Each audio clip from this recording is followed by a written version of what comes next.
What's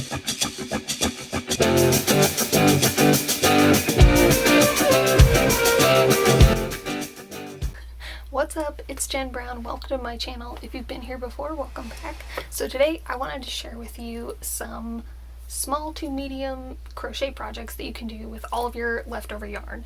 If you're like me and you do knitting, or in my case crocheting, or just any sort of like yarn crafts, a lot of times you end up with things like this, or if you're lucky, something a little more like this. But a lot of times I have a whole bunch of these left over in my drawer of yarn that I don't have any idea what to do with. So I wanted to just share with you a couple of pretty easy ideas that you can do to kind of use up your leftover yarn if you're trying to recycle or don't have money or just whatever. One of these is based off of a pattern that I followed, so I will link that one down below. Otherwise I'll have the directions sort of written along as we go. So let's go ahead and get started with the projects.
So there you have some really basic, easy beginner level crochet projects that you can do with your leftover yarn. Please let me know if you try any of these or if you have any other ideas. I am always looking for small crochet project ideas that I can just do in an afternoon or in a couple of days. I hope you enjoyed this video. Thank you so much for watching, and I'll see you next time.